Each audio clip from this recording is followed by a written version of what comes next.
Should I hire locally or overseas? And here's my take. If your product or service serves a global market, you're trying to impact the world, your team should reflect that.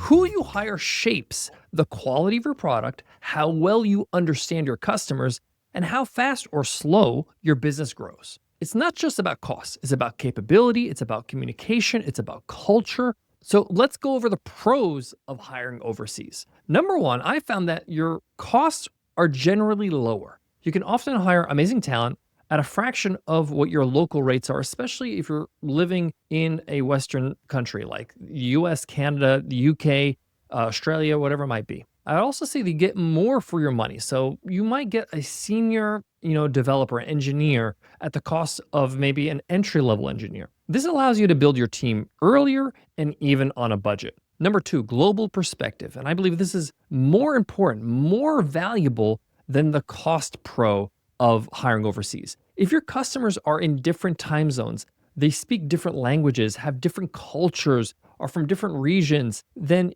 a team member that is international in that world, in that culture, can serve them better.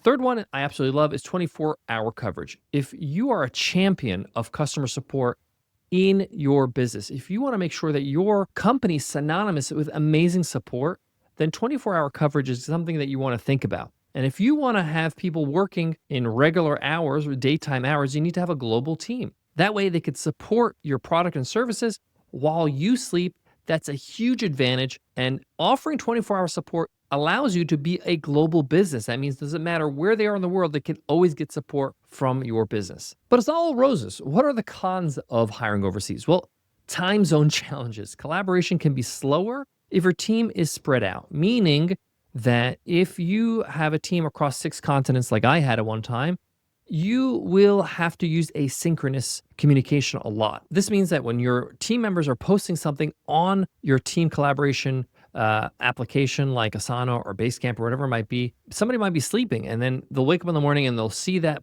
post and then they'll respond to it. And then when they wake up, they'll see it. So you could see everything's kind of taking 24 hours. Number two, this is something not a lot of people talk about, but it needs to be talked about, and that is cultural differences. This isn't always bad, but it can affect how you communicate, give feedback, or build relationships. What you might consider to be friendly might be rude, and vice versa. Number three, hiring takes more intention.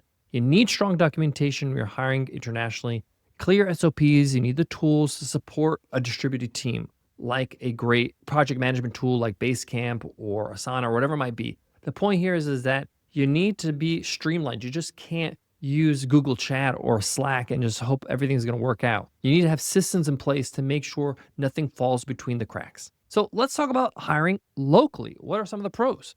One, generally easier communication and collaboration, especially if you're building fast, especially when you're in the beginning or the early stages of your business. Number two, easier to build a strong company culture in person if you're in the same office with real communication. Your team members will trust you faster if you're seeing them every single day. Now, I know this is like the age of remote work and not a lot of people want to go into an office, but a lot of startups and a lot of new businesses benefit a lot by being in the same office at least a couple or 3 times a week so that they can build those bonds, build that trust, communicate what they need to communicate with each other so they have some momentum and they could build faster. But what are the cons of hiring locally? Well, cost, plain and simple. So like I said, if you're in a Western country or a high earning per capita country, hiring locally can be expensive, especially in major cities. You also have a limited talent pool. The best person for the job might not live near you. And of course, inflexible schedules, especially if you're trying to cover multiple time zones. It's hard to get a hire to wake up in the middle of the night to do a night shift or a graveyard shift for customer support. So what's the right move? In my opinion, if your product is local, then hiring locally may give you cultural nuances, in-person collaboration that matters for your business. But if your business is global, your customers are everywhere, let's say, for example, then your team should be too. So if you have an online business, an online digital product that's serving the world, I recommend you diversify because that diversity will give you better products because you're going to get better feedback from your team, smarter marketing decisions, and a company that reflects the world it's selling to. That's what we did with Webinar Ninja, our software company that we grew for 10 years. We had team members across 6 different continents, and it made for a better product. No doubt about it. Here's the truth. It's not local versus overseas. It's about the right person for the role.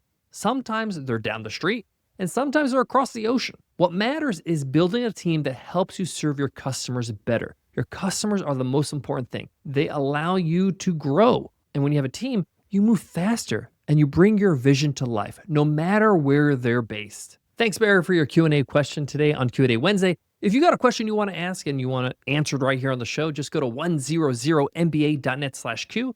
Submit your question there, and we got your back. If you want more help building your business the smart way, subscribe to my 3 Things newsletter at 100mba.net. Just sign up for any of our freebies, any of our guides, and you'll be part of our newsletter. Every week, I'm going to send you 3 things, something to think about, something that's going to change your mindset. Number 2, something to do so that you are moving forward every week. And number 3, something to learn so you are growing as an entrepreneur. It's my way to coach you from afar. It's no fluff, just practical help for entrepreneurs just like you. Again, 100mba.net. Sign up for any of our guides and you'll be added to our newsletter automatically.